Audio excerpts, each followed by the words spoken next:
Hey guys, PFL Swift here. Welcome to the channel. If you are here, you're probably interested in Pokemon, and more specifically Draft League battles, or your friends who have asked to come and like the video, but we'll just ignore that. Anyway, I thought to let you get to know me better, I would introduce you to 5 Draft League Pokemon that I feel are underrated. Mainly because I kind of like to use underrated, underused Pokemon to kind of showcase catching my opponent off guard. So are you ever in your bedroom or downstairs chilling and there's a little fly buzzing about and you just can't settle? Every time you think you get rid of it, it just comes back around and just completely annoys your night. That leads me to my number 5 pick, Masquerain. And I know what you're thinking. It's the eyeball Pokemon. There's no way I'm using it. It's garbage. You're wasting my time. Well, I'm going to convince you why it should be in your team. It's both unnerving and intimidating, literally, which are 2 very useful draft abilities, and it has a lot of versatility. It gets hazards, hazard control, momentum, and it can phase your opponent. It gets defog, sticky web, U-turn, tailwind, icy wind, psych up, and swagger, so it can just annoy your opponent for as long as you need to. It also gets access to roost to keep it going longer, and with the introduction of heavy duty boots, the quad resistance to rock doesn't matter as much anymore. And with Quiver Dance, it can outspeed Pokemon base 144 or less, which helps mainly because it got a 20 speed boost to 80 in Gen 7 and a special attack boost to 100. The 100 attack boost definitely helps, especially since its coverage is fantastic. With Hurricane, Air Slash, Scald or Hydro Pump, Energy Ball or Giga Drain, Mudshot, Psybeam, and of course Bug Buzz. Next up, I'm talking about an Eviolite Extraordinaire. One that often flies under the radar into things that its evolution can't. I'm talking about Prehistoric Power, the Oblivious Assassin, the Ever Warm, Thick Fat Terror. This grab onto your snow cloaks, because here comes the swine Pokemon, Piloswine. If you've ever seen the Rocky films, a particular quote comes to mind, which is, "It isn't about how hard you can hit, it's about how hard you can get hit and still keep moving forward." And Piloswine reminds me of this perfectly because of its 100 HP, its 80 defense, and its 60 special defense, which doesn't seem like much until you put on an Eviolite, and it can always take the hit and basically guarantee Stealth Rocks, which is very important in Draft League, especially when it comes to damage percentages. Sometimes you get like just not enough to 2-hit KO, and the hazards can help that. And Piloswine's the perfect partner to get it up. Offensively, it gets Earthquake, Icicle Crash, Priority and Ice Shard, Rock Slide, Body Slam, Superpower, Bite, and Freeze Dry, which is perfect for those water grounds, water flyings, which always catches them. Well, it doesn't always catch them off guard, but it definitely can, and it definitely helps. There's not much more I can really say about Piloswine, other than its pure value. It's normally in GBA tiers, I believe it's tier 4. Sometimes tier 5, depends. And it also gets screens if you're feeling spicy. Okay, next up I'm going to talk about a bulky water Pokemon. And we all know what they can do, especially like the Milotic, Vaporeon, and Suicune. However, this next Pokemon has even bulkier than a lot of them. Its HP is ridiculous. It has massive defenses and access to Regenerator. Of course, I'm talking about the Aquatic Angel, the Pink Pest, the Palindrome Pain, Alomomola. Now let's get this straight. Alomomola isn't called the Carrion Pokemon for no reason. It's not going to hit your opponents for big damage at all. It's good for one thing. Being a cleric. You can wish Toxic to whittle your opponent's team away slowly.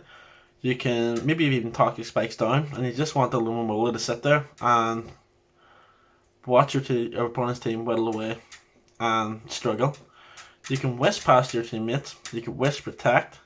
And if for some reason that's not enough, you can also trap them with Whirlpool. You can knock off to annoy your opponent a little more. You can safeguard to prevent status coming to your side on your own. Or it also gets Calm Mind, which can help it slowly set up if that's the path you really wish to go. And thanks to the Regenerator, you can wish and switch out. It still gets health back itself, and it's generally just an annoying Pokemon to deal with, and one that can really keep your team taking over. It's usually low tier as well, so it is, I believe, around tier 4, and it's definitely high value for any team that you need the bulky water to tie it together. And so they can't recommend it more. Next on the list is actually a personal favourite of mine. It's been that way since the very beginning. It's an original Kanto All-Star. It's the Divine Bovine, straight from the ranch. It keeps its anger on point.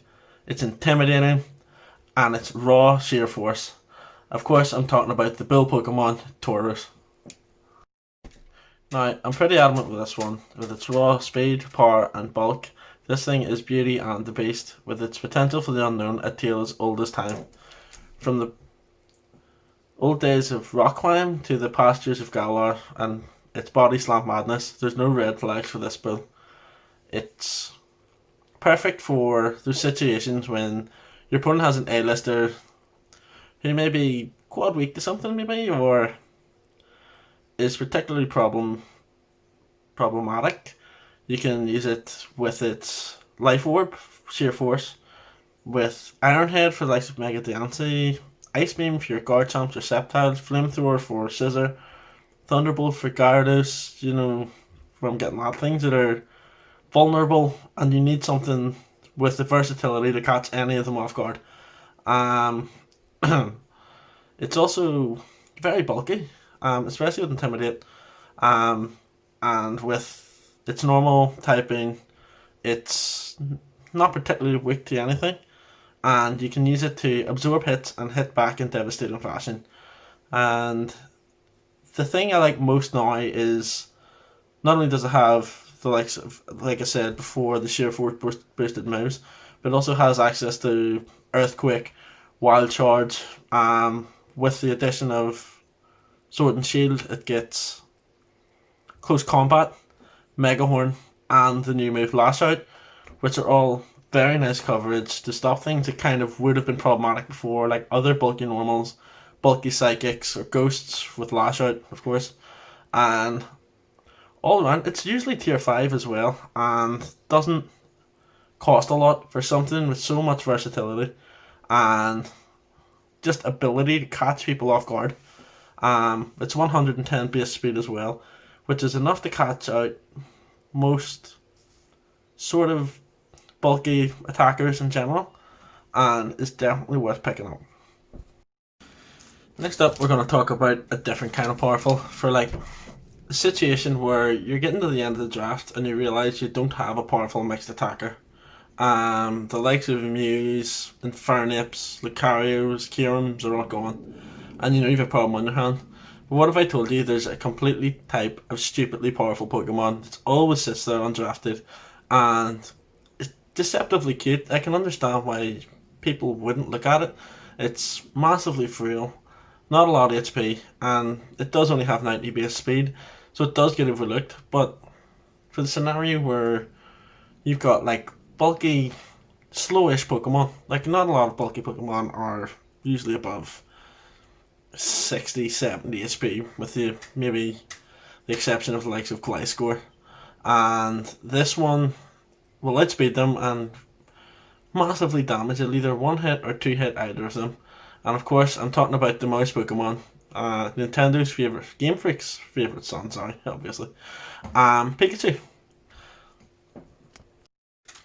Odds are, we all know what Light Bulb does, and it doubles the power of this little demonic yellow demon, this General Palpatine-esque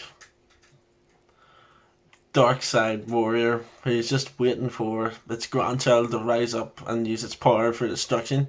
Especially against those godless stall players that we all just dread coming up against for those 300 turn battles and 40 minutes worth of calcs.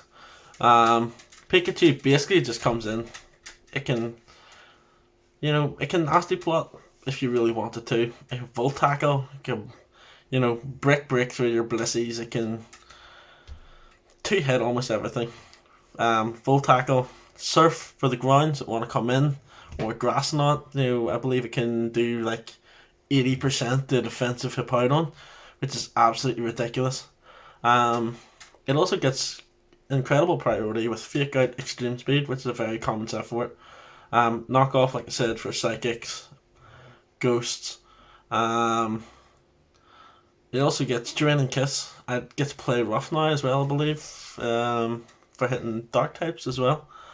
And it's just all round raw damage. And like, for something that sits at the bottom of a draft and never gets picked, fine, right, you can leave it to the last touch if you really have to, and you'll never have well, you shouldn't have a problem dealing with stall players at that point. And that's basically all I can really say about it. It is devastatingly strong. We know it's real. So you know that it's basically a one-hit glass cannon to come in and destroy everything. So that's basically my 5 underrated Draft League Pokemon. If you liked the video, leave a like. If you have breakfast today, leave a like. Just if you have any Pokemon you would like to see, you think that I've missed. Obviously there's many more I have which I would like to talk about in other videos. If you'd like to come back and see those, I'll be working on those. And also I will be working on a draft league that me and a friend have been running for almost a decade. Where I'll be uploading videos of those too. You can feel free to come and watch those. And hopefully I'll see you next time. Thank you and have a nice day.